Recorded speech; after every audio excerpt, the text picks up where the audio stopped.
वर्णिवेशरमणीयदर्शनं मन्दहासरुचिरां ननाम्बुजं पूजितं सुरनरोत्तमे मृदा धर्मनन्दनमहं विचिन्तये। श्री सहजानंद स्वामी महाराजની જય, હરે કૃષ્ણ મહારાજની જય। સૌવાલા ભક્તોને ભાવથી જય સ્વામિનારાયણ, જય શ્રી કૃષ્ણ। આજે આપણે શિક્ષાપતિનો 115મો ભાગ જોઈશું।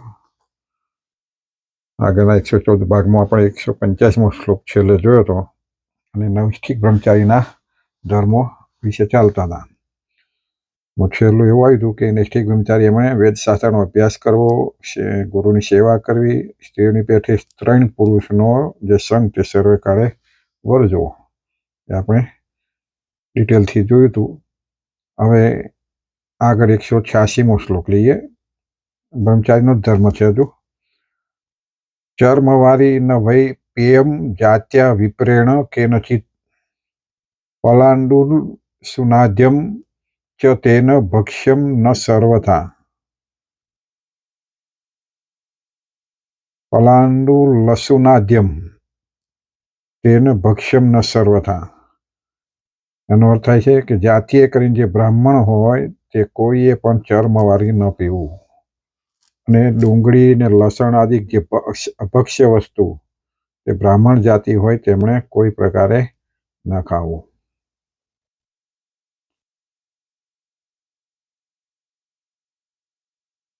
હવે જાતીય કરીને જે બ્રાહ્મણ હોય એના ધર્મ છે આ। એમાં નૈષ્ઠિક બ્રહ્મચારી પણ આવે ને જાતીય કરીને બ્રાહ્મણ એના માટે પણ લાગુ પડે। એટલે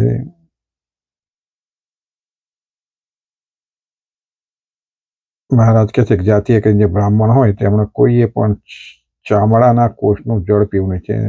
ચર્મવારી એટલે ચામડાના કોષનું જે પાણી હોય અથવા ચામડાની એવી બોટલો આવે ને, ત્યાંનો તો કોષથી ખેંચવામાં હતું પાણી કૂવામાં, અને ચામડાના મોટા મોટા કોથળા જેવા કોષ હોય એમાં પાણી ખેંચીને આવીને બહાર રેડે ભરતા, તો કે એવું ચામડાની અંદર પાણી ભરેલું હોય, ચામડાનું વાસણ અથવા ઉપર બનાવેલું હોય એની અંદર પાણી ભરેલું તો એ ચર્મવારી કહેવાય। તો કે એ પાણી કોઈ દાડે પીવું નહીં। બ્રાહ્મણ જાતિએ કોઈ પણ પ્રકારે એને તો પીવું જ નહીં, બીજાએ ન પીવું। જેને આપણા સામાન્ય સંપ્રદાયમાં જે સંપ્રદાયમાં જે બધા ધર્મો પાળે છે, નિયમો પાળે છે, બધા આમ તો બ્રાહ્મણના જેવા જ ધર્મો છે, જેને બધે પહેરવાનું જ હોય, પણ છતાં આપણે હિન્દુ ધર્મ આપણે પહેરતા નથી મોટા ભાગે, પણ વિસ્તારથી જોવા જાય તો આપણા ધર્મ એ બ્રાહ્મણ ધર્મ જ છે ને, બ્રાહ્મણમાં જ ગણાઈએ એટલે બધાને લાગુ પડે। જે સત્સંગી હોય એ બધાને લાગુ પડે। એટલે એવી રીતે જળ પીવું નહીં, અને ડુંગળી લસણ આદિ અભક્ષ્ય વસ્તુનું સર્વ પ્રકારે ભક્ષણ કરવું નહીં। શાસ્ત્રોમાં જે કહે જે વસ્તુનો નિષેધ કરેલો હોય એ વસ્તુઓનો ભક્ષણ કરવું નહીં, એટલે ખાવું નહીં। ડુંગળી લસણ આદિ કહ્યું એટલે બીજા એવી વસ્તુઓ કહ્યું હોય શાસ્ત્રોમાં, કે હિંગ પણ કહ્યું હોય તો હિંગ પણ ન ખવાય।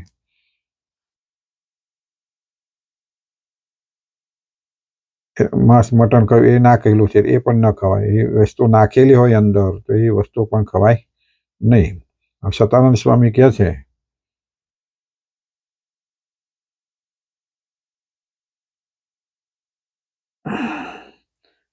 સ્વામી કહે છે કે જાતીય કરીને જે બ્રાહ્મણ હોય એ કોઈ પણ આશ્રમમાં રહેલો હોય તેમણે ચામડાના કોષનું જળ પીવું નહીં।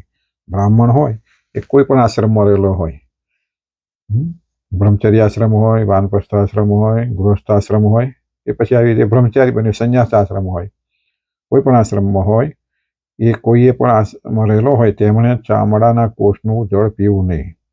અને જો આપતકાળ આવી પડેલો હોય, બીજું શુદ્ધ પવિત્ર પાણી મળે એવો સંભવ ન પણ હોય, અને ખૂબ તૃષા લાગેલી હોય, તો એ જ ચામડાના કોષનું જળ શુદ્ધ પવિત્ર ભૂમિ ઉપર વહેતું મૂકી અને બીજા પાત્રમાં ભરીને પી લેવું। કારણ કે શુદ્ધ પવિત્ર ભૂમિ ઉપર વહેતું પાણી પવિત્ર કહેલું છે। પવિત્ર ઉપર વહેતા પણ નદીઓ પાણી બધા પીવે હતા, એટલે કે જો બહુ તૃષા લાગી હોય, રહેવાતું ના હોય, પાણી બીજું કશું ના હોય, તો કે છે ભૂમિ ઉપર એ પાણી વહેતું મૂકી દેવું અને પછી એમાંથી ભરી લઈ અને પાછું એને પીવું। એટલે પણ ક્યારે આપતકાળ આગળ જોઈ ગયા હતા કે આપતકાળના ધર્મો છે, એવું કરવા માટે નહીં, પણ જ્યારે જીવ જતો હોય, તરસ લાગી હોય, બીજું કોઈ જળ ના હોય, કોઈ ઉપાય બીજો ના હોય, તો આવી રીતે એનું શુદ્ધ બનાવીને ભૂમિ પર પડ્યું એટલે શુદ્ધ થાય, પવિત્ર, ભૂમિ પવિત્ર છે. એટલે વહેતું પાણી એ પવિત્ર કહેલું છે. અને વળી જાતીય કરીને જે બ્રાહ્મણ હોય તેમણે ડુંગળી, લસણ, ગાંજો આદિ અભક્ષ્ય વસ્તુનું સર્વ પ્રકારે ભક્ષણ કરવું નહીં. ડુંગળી, લસણ, ગાંજો આદિ જે વસ્તુ હોય એનું અભક્ષ્ય વસ્તુ કહે. અભક્ષ્ય એટલે ખાઈ શકાય નહીં, ના ખવાય, અને વસ્તુ ખાવી નહીં. અભક્ષ્ય વસ્તુનું સર્વ પ્રકારે ભક્ષણ કરવું નહીં. અને જો કરે તો તેને માટે પ્રાયશ્ચિત કહેલું છે. આવું અત્યારના બ્રાહ્મણ તો ઘણા બધા બહુ પટેલોમાં કે બધા ઘણા જાતના પટેલા ટકો હોય, પાછી એમ બ્રાહ્મણો પણ પંડ્યા, વ્યાસ ને આ એ બધા ઘણા બ્રાહ્મણો હોય છે. પણ અત્યારના જમાના પ્રમાણે બ્રાહ્મણો ડુંગળી, લસણ બધું જ ખાતા હોય, બહારનું પણ ભોજન જમતા હોય, કારણ કે નોકરી ધંધા કરતા હોય.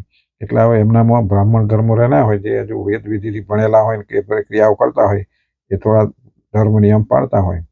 પણ પાળવા જોઈએ. બ્રાહ્મણ ભગવાને આવી ઉચ્ચ કોટી, સૌથી પહેલી ઉચ્ચ કોટી જો કોઈ દેહ હોય તો બ્રાહ્મણનો કરો, પહેલા નંબર. તો એવો દેહ મળ્યો છે તો એને માન હોવું, અભિમાન હોવું જોઈએ કે ભાઈ મારા આવી રીતે જન્મ મળ્યો છે, મારે આ રીતે ધર્મ નિયમ પાળવો જોઈએ. સત્સંગીને પણ એને માન, અભિમાન હોવું જોઈએ કે ભાઈ મને આ રીતે ભગવાને સત્સંગમાં જન્મ આપ્યો છે, આવા સારા ઘેર જન્મ આપ્યો છે, તો મારે આ રીતે વર્તવું જોઈએ, એવું એને મનમાં અભિમાન હોવું જોઈએ. બહાર બતાવવા માટે નહીં, પોતાની જાતને માટે કે મારે આવું હોય તો મારે આ પાળવું જ જોઈએ, એવું એને થવું જોઈએ. અને જો કે બ્રાહ્મણ હોય તો એને કદાચ પ્રાયશ્ચિત આવું થઈ ગયું હોય તો પ્રાયશ્ચિત કહેલું છે. લસુનમ કવકમ ચૈવ પલાંડુ ગુજ્જનમ તથા ચત્વાર્ય જ્ઞાનતો જગ્ધ્વા તપ્ત ચરેતુ દ્વિજ. એટલે બ્રાહ્મણ જો કે લસણ, રાઈની ભાજી, ડુંગળી તથા ગાંજો, આ 4 વસ્તુ જો અજાણતોય પણ ભક્ષણ કરે તો તૃતકૃચ્છ નામનું વ્રત કરવું. ચાંદ્રાયણનું જે વ્રત છે એનું તૃતકૃચ્છ નામનું વ્રત કરવું, આવું શાસ્ત્રોમાં કહેલું છે. કે જે બ્રાહ્મણ હોય એ લસણ ખાય, પછી રાઈની હોય, રાઈને વઘારમાં આપણે એ રાઈ નહીં, પણ રાઈના છોડ હોય એને ભાજી ખાય, એ ભાજી બનાવીને ખાય, અથવા ડુંગળી ખાય કે ગાંજો પીવાઈ જાય અજાણતોય પણ કે છે જો આ જે ભક્ષણ થાય તો એને તપ્તકૃચ્છ ચાંદ્રાયણ વ્રત કરવાનું છે. અને આ રીતે ડુંગળી, લસણ આદિકનું ભક્ષણ કરવામાં બ્રાહ્મણને દોષ કહેલો છે. અને જો બુદ્ધિપૂર્વક જોઈને ભક્ષણ કરે તો સુરાપાનની સમાન દોષ લાગે છે. આ તો અજાણતો કહ્યું તેને આવું પૂરું કરવાનું છે, પણ જાણી જોઈને ખાય તો એને સુરાપાનનો જે દોષ લાગે, દારૂ પીવાથી જે દોષ લાગે, કારણ કે આપણને મનાતો નથી, કોઈ પણ જાતિ ન હોય, દારૂ પીવે છે એને દોષ તો લાગે જ છે શાસ્ત્રોમાં. ઘણા એવું વિચારતા હોય કે સુરાપાન તો દેવોય કરતા હોય તો એને દોષ લાગે, જો કરતા હોય તો એ તો એના પુણ્ય ખૂટી જાય ત્યારે એનોય વારો આવે, પણ એ દોષ લાગે છે. તો બ્રાહ્મણે કે જો જાણી જોઈને પીવે તો એને સુરાપાનની સમાન દોષ લાગે છે. જેમ કે નિષિદ્ધ ભક્ષણમ જૈનિમુક્તર્ષે ચ વચનોમૃતમ રજસ્વલા મુખાસ્વાદ સુરાપાન સમાનિઃ. યાજ્ઞવલ્ક્ય ઋષિ કહે છે, એમણે કહ્યું છે કે શાસ્ત્રમાં નિષેધ કરાયેલી ડુંગળી, લસણ આદિકનું બુદ્ધિપૂર્વક ભક્ષણ કરતા હોય ને, બુદ્ધિપૂર્વક એનું ખાય, જાણી જોઈને ખાય, જાણીને, તો કે છે એવું કહ્યું છે તો કે રજસ્વલાના સ્ત્રીના મુખનું ચુંબન આ સુરાપાનની સમાન પાપો કહેલા છે. રજસ્વલા સ્ત્રી હોય અને તે વખતે એના મુખનું ચુંબન કરે, જે પાપ લાગે એવું પાપ આ બ્રાહ્મણને લાગે. એટલે એનો આપણને બીજી રીતે કહી જાય છે કે રજસ્વલા સ્ત્રીને અડવાનો હોય, સ્પર્શ ન કરવાનો હોય, જોવાનું ના બધું હોય, તો એ ઘણા આજના જમાના પ્રમાણે સ્ત્રી પુરુષો રહી શકતા નથી. એટલે સાથે સહવાસ કરતા હોય, બેસતા હોય, ઉઠતા હોય, શું પણ સાથે જતા હોય અને ચુંબન પણ કરતા હોય, તો એનો બહુ મોટો દોષ છે. પણ આ જેને શાસ્ત્રોનો શ્રદ્ધા હોય, શાસ્ત્રો ઉપર વિશ્વાસ હોય તો એને મનાય, બાકી બધા તો નહીં મનાય. એટલે એ કર્મ તો ગમે તે હોય, એને ભોગવવા જ પડે. પણ જ્યારે મોહ ઉત્પન્ન થાય ને તો આ બધું જાણતો હોય છતાંય આવું થઈ જાય. મોહ ઉત્પન્ન થાય ત્યારે ધર્મ નિયમ બધું ભૂલાઈ જવાય. એ તે વખતે એનું મગજ કામ કરતું હોતું નથી. એટલે ખાસ કરીને આવી ભૂલ થતી હોય તો સત્સંગીઓએ સુધારવી જોઈએ. થઈ જતી હોય તેનું પ્રાયશ્ચિત અથવા ભગવાનની આગળ માફી માગી લેવી જોઈએ. પછી ફરી ભૂલ ન થાય એનું ધ્યાન રાખવું જોઈએ. એટલે કે છે આવી રીતે જો ડુંગળી લસણ જાણી જોઈને ખાય તો કે છે એને જેમ આ રજસ્વશ્રીનું મુખનું ચુંબન કરીને જે પાપ લાગે એવું પાપ ડુંગળી લસણ ખાવાથી એને લાગે છે. એટલા માટે લસણાદિક ડુંગળી લસણાદિક બ્રાહ્મણોએ સર્વ પ્રકારે ત્યજવું. બ્રાહ્મણે તો માટે ખાસ ઔષધે તું લસુનાદે દોષ. ઔષધને માટે ડુંગળી લસણાદિકનું ભક્ષણ કરવામાં દોષ નથી. આ પ્રમાણે સુમંતુએ કહેલું છે.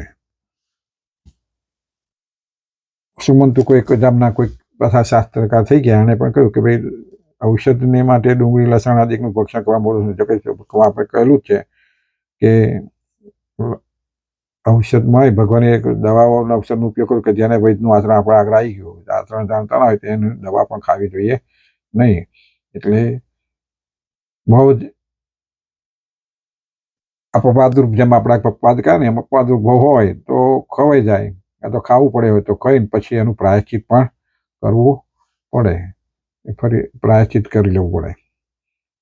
આ પ્રમાણે સમંતુએ કહેલું છે. હવે અહીં સતાનંદ સ્વામી વિશેષ સમજાવતા કહે છે કે કેટલાક વૈષ્ણવો પણ આ શ્લોકના બળથી એવું માનતા હોય છે કે ડુંગળી લસણ આદિનું ભક્ષણ કરવામાં બ્રાહ્મણોને જ મનાય છે, બીજાને નહીં.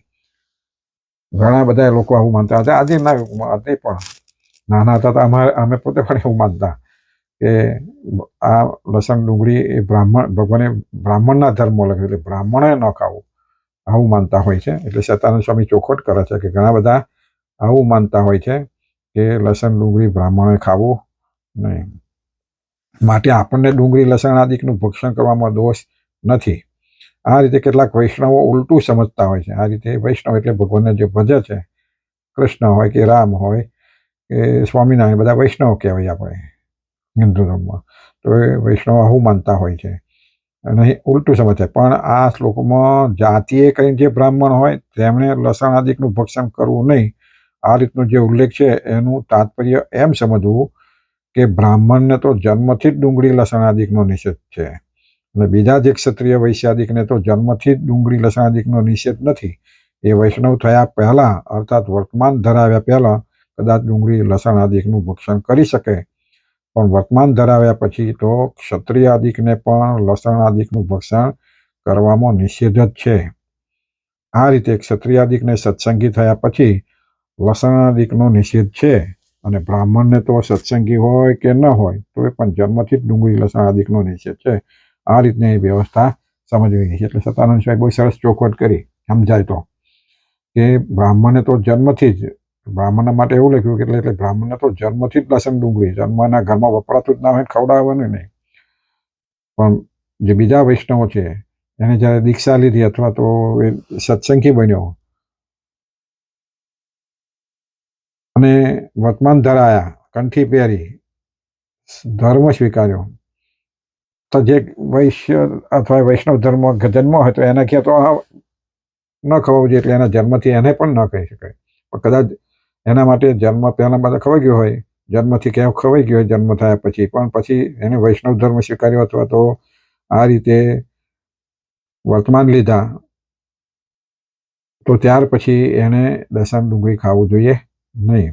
એટલે કહે છે કે વર્તમાન ધરાવ્યા પહેલાં કદાચ ડુંગળી લસણ ભક્ષણ કરી શકે, પણ વર્તમાન ધરાવ્યા પછી એ ગમે તે જાતિનો હોય, ક્ષત્રિય હોય, વૈશ્ય હોય કે શૂદ્ર હોય, સત્સંગી થાય ને શૂદ્ર તો એને ધારણ કર્યા તો શૂદ્ર હોય તો એ પણ લસણ ડુંગળીને આપણે પ્રસિદ્ધ ઇતિહાસ છે કે જૂનાગઢમાં જે ભંગી હતો હરિજન, એ વાળું માગે. આપણે જાણીએ છીએ ગામડામાં અત્યારે પણ વાળું માગતા હોય છે. તો એ ભંગી હોવા છતાંય એક જે રાજાનો દીવાન છે એના ઘેરથી એમને વાળું આપતા હશે કઢી, તો કે બા કે તમારી કઢી મને ખપે નહીં. કેમ ભાઈ, અમે તો બ્રાહ્મણ છીએ. તો કે સાચી વાત, પણ તમારા ઘેર ડુંગળી લસણ આવું કહેતો હોય, ડુંગળી લસણ બ્રાહ્મણ હતા પણ છતાંય ડુંગળી લસણમાં તમે ખાતા હોય, તમારે ખવાય છે. અને હું સ્વામિનારાયણનો સત્સંગી બન્યો ત્યાર પછીથી ડુંગળી લસણ ખાતો નથી, એટલે મને તમારી કઢી ખપે નહીં.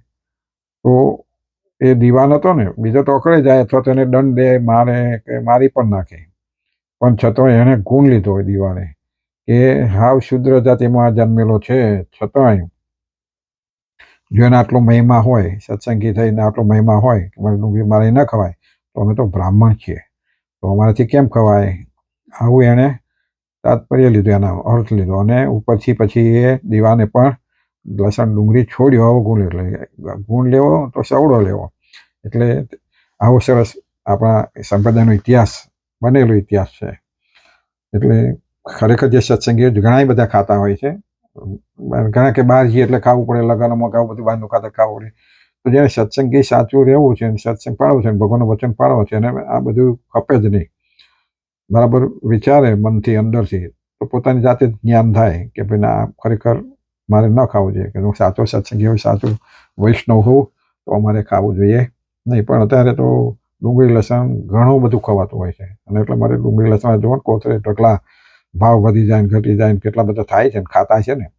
પણ બધાને માટે નથી. જેને વૈષ્ણવ સંપ્રદાયમાં અથવા તો સંપ્રદાયના જે વર્તમાન લઈને સત્સંગી બન્યો એના માટે ખરું જ, અને બ્રાહ્મણોને માટે પણ. આખું આગળ કહ્યું એમ બ્રાહ્મણો પણ ઘણા મોટા ભાગના થાય છે. એનો તો જન્મથી જ નથી ખાવાનું, બ્રાહ્મણ કુળમાં જન્મ થાય. એટલે એવી રીતે આપણા સત્સંગી પણ ખાવાનું નથી. એટલા માટે બ્રાહ્મણો તો સત્સંગી હોય કે ન હોય, એને પણ કાયમ માટે નહીં ખાવાનું. અને સત્સંગી થયા પછી જે વૈષ્ણવ સત્સંગી બન્યો હોય, મંત્ર લીધો હોય, દીક્ષા લીધી હોય, તો એને પણ ખાવાનું નથી. એટલે બધા આ ચોખ્ખો, કારણ કે છે ને બ્રાહ્મણના ધર્મમાં છે તો આવી રીત છે કે કારણ કે જેને ધર્મ નિયમ પાળે છે, સત્સંગી છે, બ્રાહ્મણ ધર્મ જેવું જ છે. બ્રાહ્મણ જો ધર્મ નિયમ પાળે છે ને તો ભલે શુદ્ર હોય, પણ એ બ્રાહ્મણ કરતા, બ્રાહ્મણ નથી પાડતો, જો પેલો પાડે છે તો બ્રાહ્મણ કરતા પણ ઉચ્ચ કોટીનો જીવાત્મા છે, એમ સમજવું. એટલે આપણે પણ ઉચ્ચ કોટીના બનવું હોય તો, બ્રાહ્મણ જેવા બનવું હોય તો પણ આપણે આ ભગવાનની આજ્ઞા પાળવી જોઈએ. એટલે 186મો શ્લોક પૂરો થયો. 187મો જોડે લઈએ. સ્નાનમ સંધ્યામ ચ ગાયત્રી જપમ શ્રી વિષ્ણુ પૂજનમ અકૃત્વા વૈશ્વદેવમ ચ કર્તવ્યમ નૈવ ભોજનમ. ભગવાન એનો અર્થ થાય છે જે બ્રાહ્મણ હોય તેણે સ્નાન, સંધ્યા, ગાયત્રીનો જપ, વિષ્ણુની પૂજા અને વૈશ્વદેવ એટલા જે વાનો કર્યા વિના ભોજન કરવું જ નહીં. એવી રીતે નૈષ્ઠિક બ્રહ્મચારીના વિશેષ ધર્મ છે. નૈષ્ઠિક બ્રહ્મચારીના આ વિશેષ ધર્મો પણ આ જ આવે, કારણ કે બ્રાહ્મણ હોય, નૈષ્ઠિક બ્રહ્મચારી બન્યા હોય, એટલે બ્રાહ્મણોને માટે પણ આવે, અને જે બ્રહ્મચારી બન્યા હોય એના માટે પણ આવે.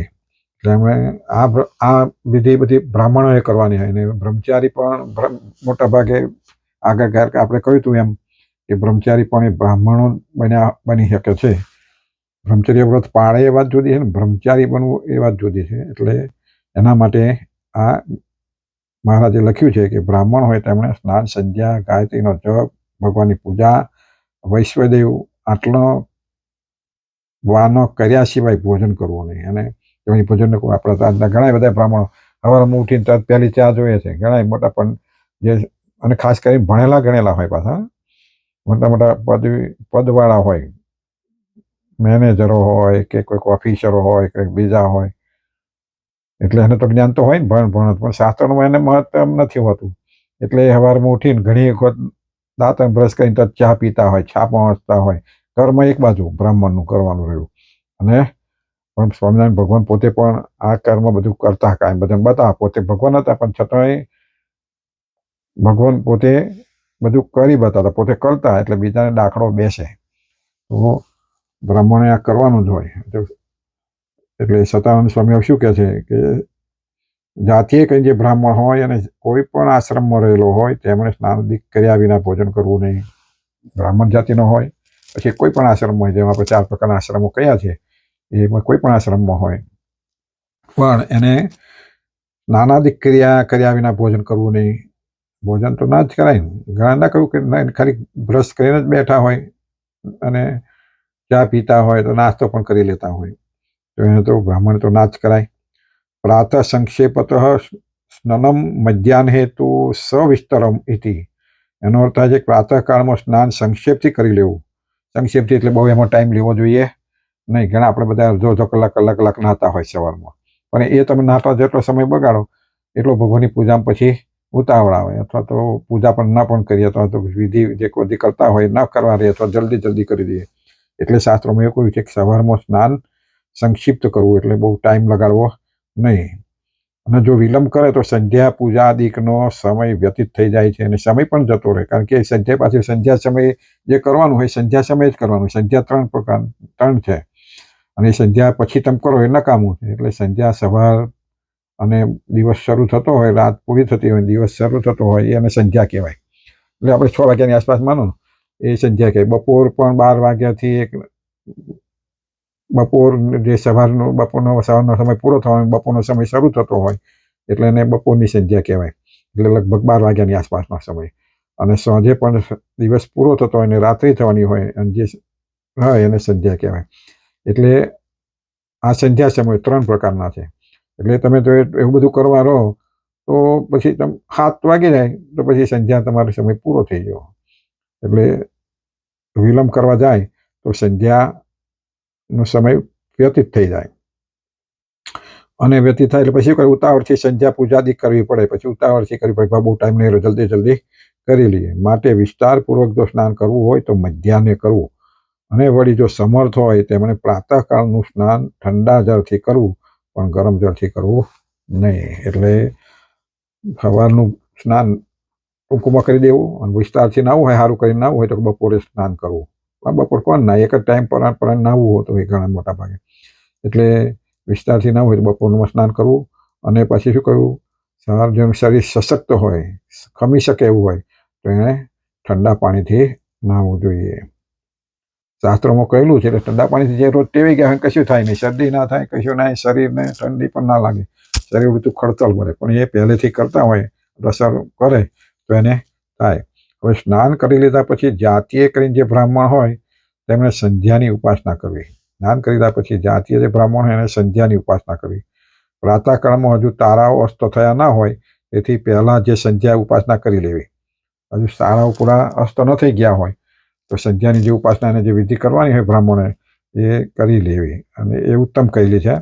તારાઓ અસ્ત થયા પછી જો હોય, થયા હોય, અને પછી હજુ સૂર્ય ઉદય પામ્યો ન હોય તે પહેલાં જે સંધ્યા ઉપાસના કરવી એ મધ્યમ કહેલી છે. વહેલા નહીં લે અને ઉત્તમ છે. પછી તારાઓ બંધ દેખાતા મધ્ય, પણ સૂર્ય દેખાયો નથી અને જે સંધ્યા વંદન કરે તો કે એ મધ્યમ છે. અને સૂર્યોદય પછી સંધ્યા ઉપાસના કરવી એ કનિષ્ઠ કહેલી છે. કનિષ્ઠ એટલે હલકી. આપણે ઉત્તમ, મધ્યમ ને કનિષ્ઠ એમ કહીએ છીએ ને, એમ સૂર્ય ઉગ્યા પછી.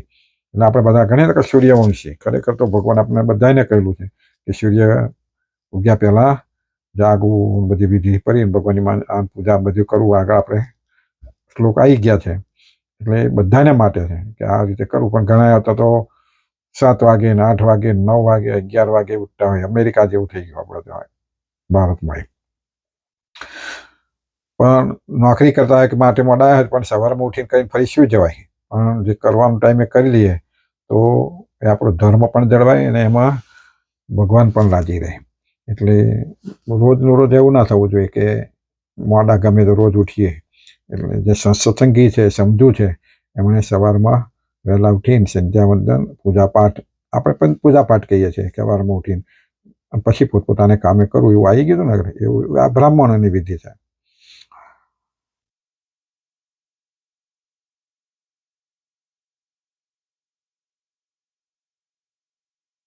અને માટે પ્રાતઃકાળમાં જેમ બને એમ તારાઓનો અસ્ત પહેલા સંધ્યા કરી લેવી. ક્ષત્રિય અને વૈશ્ય એવા સત્સંગીઓને યજ્ઞોપવિત સંસ્કારનું વિધાન છે, તેથી સંધ્યા વંદનનો પણ અધિકાર છે. જો વૈશ્ય હોય અને સત્સંગી હોય એને પણ યજ્ઞોપવિત વિધિ છે, પણ આ તો મોટા ભાગે કોઈ યજ્ઞોપવિત અથવા શિખાને એવું બધું આપણે કરતા રાખતા નથી.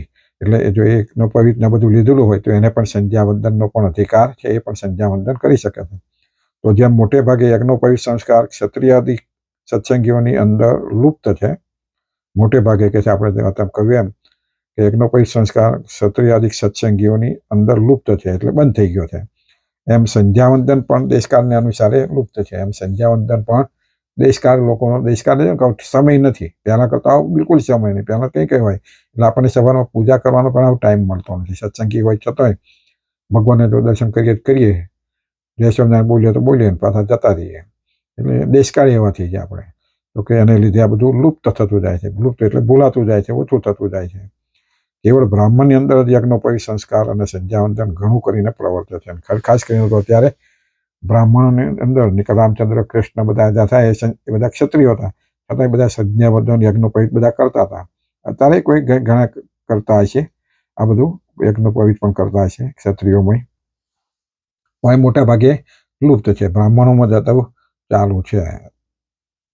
યજ્ઞોપવિત સંસ્કાર તો હજુ બ્રાહ્મણો એકલામાં જ મોટા ભાગે ચાલુ છે. હવે સંધ્યાવંદન કરી દીધા પછી ગાયત્રી મંત્રનો જપ કરવાનો કહ્યો.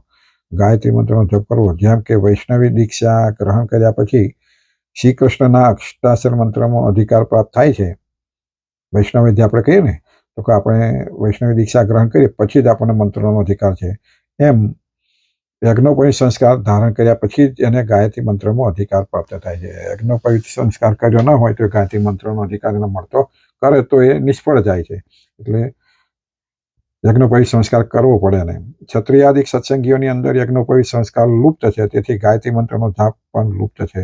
અને બીજા બધા આપણે જે ક્ષત્રિયાદિક વૈશ્ય બધા કહીએ, કારણ કે હવે યજ્ઞોપવિત સંસ્કાર લુપ્ત થઈ ગયો છે. એટલે ગાયત્રી મંત્રનો પણ મંત્ર જપ એ પણ લુપ્ત થઈ ગયો છે. ગાયત્રી મંત્રનો જપ કરતા નથી. ઘણા બોલે છે ખરા ગાયત્રી મંત્ર, પણ એ જાપ વિધિસર જે કરવાનો એનું ફળ તો જ મળે. આ બંને આ સંધ્યાવંદન અને ગાયત્રી મંત્રનો જપ આ બંને યજ્ઞોપવિતની પેઠે જ ક્ષત્રિયાદિક સત્સંગીઓની અંદર દેશકાળને અનુસાર લુપ્ત છે. કેવળ બ્રાહ્મણમાં જ મોટે ભાગે પ્રવર્તે છે. આ બે વસ્તુ બીજા બધા જાતિઓમાં લુપ્ત છે, પણ બ્રાહ્મણમાં જ એકલો પ્રવર્તે છે. હવે આવે છે ભગવાનની પૂજા. આ ભગવાનની પૂજા હાલમાં દરેક ક્ષત્રિય વૈશ્ય આદિક સત્સંગીઓમાં પ્રવર્તે છે. ભગવાનની પૂજા કરી એટલા પછી સ્વામિનારાયણ સંપ્રદાયમાં તો ખાસ બધા નહીં કરતા, પણ છતાં વૈષ્ણવ હોય એટલે ઘરમાં કરતા હોય. પણ આપણા સ્વામિનારાયણ સંપ્રદાયમાં તો મોટા ભાગે વ્યક્તિગત પૂજા બહેનો ભાઈઓ બાળકો બધા કરતા હોય છે, જે કરે છે. એટલે એ આપણે અત્યારે પ્રવર્તે છે. શાલિગ્રામ સ્વરૂપ અથવા તો પ્રતિમા સ્વરૂપ ભગવાનની પૂજા 5 વખત કરવી જોઈએ. ભગવાનની પૂજા આપણે શું કહીએ,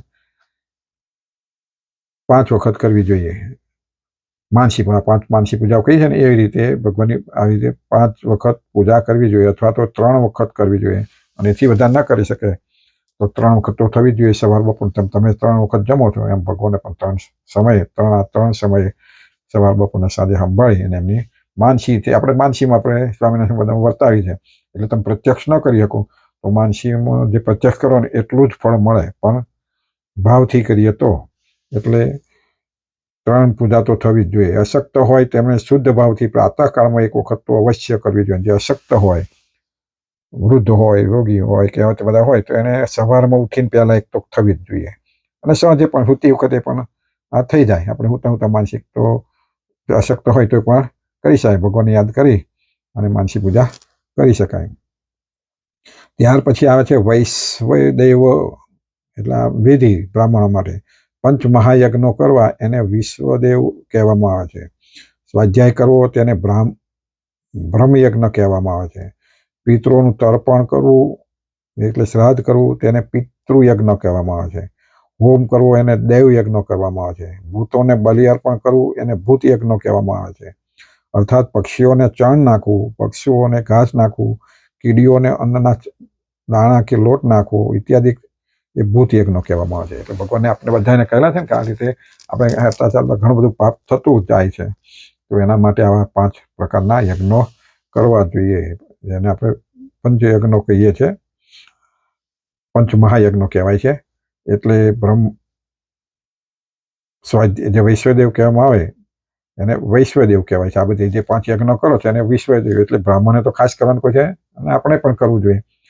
સ્વાધ્યાય કરવો, ભગવાનનો જે સ્વાધ્યાય કરવું રોજ ઉઠીને વાંચન તે બધું કરવું હોય એને બ્રહ્મયજ્ઞ કહેવામાં આવે છે. પિતૃઓનું તર્પણ કરવું, શ્રાદ્ધ કરવું, ભગવાનને રોજ સંભાળીને એને પિતૃઓને તર્પણ કરે તો એ પિતૃયજ્ઞ કહેવામાં આવે છે. હોમ કરવો તેને દેવ યજ્ઞ કહે છે. રોજ હોમ કરતા હોય ઘણા બધા ઘર બેઠા રહીને કરીને ભગવાનને કરીને હોમ પણ કરતા હોય છે, તો એને હોમ યજ્ઞ કહેવાય છે. અને દેવ યજ્ઞ કહેવામાં છે હોમ કરવો એ. અને ભૂતોને બલિ અર્પણ કરવું, તેને ભૂત યજ્ઞ કહેવામાં આવે છે. એટલે કે જે પક્ષીઓને ચણ નાખે, ગાયોને ઘાસ નાખે, કીડીઓને ચણ પૂરે, આ બધું જે કરે એ ભૂત યજ્ઞ છે. એને અતિથિનું પૂજન સત્કાર કરવો તેને મનુષ્ય યજ્ઞ કહેવામાં છે. કોઈ અતિથિ આવ્યા હોય, ભિક્ષા આવ્યા હોય તો એને જમાડવા અને આપવું એને મનુષ્ય યજ્ઞ કહેવામાં છે. આ રીતે 5 મહાયજ્ઞો કરવા એને વિશ્વદેવ કહેલું છે, વૈશ્વદેવ કહેલું છે. તેમણે સ્નાન, સંધ્યા, ગાયત્રીનો જપ, ભગવાનની પૂજા અને વૈશ્વદેવ આ 5 વાના કર્યા સિવાય ભોજન કરવું નહીં. એટલે બ્રાહ્મણને તો આ 5 યજ્ઞ, સ્નાન કરવું, સંધ્યા કરવી, ગાયત્રીનો જપ કરવો, ભગવાનની પૂજા કરવી અને છેલ્લે વૈશ્વદેવ યજ્ઞ, આ જે 5 પ્રકારના યજ્ઞો થતા હોય એમાં એ કરવા. 5 ના થાય પણ કોઈકનું તો થાય ને, એટલે એ વૈશ્વદેવ કહેવાય. અહીં પણ એ જ વ્યવસ્થા સમજવી કે બ્રાહ્મણોને જન્મથી સ્નાન આદિ પ્રાપ્ત થાય છે અને ક્ષત્રિયોને વૈષ્ણવ થયા પછી ફરજિયાત પ્રાપ્ત છે.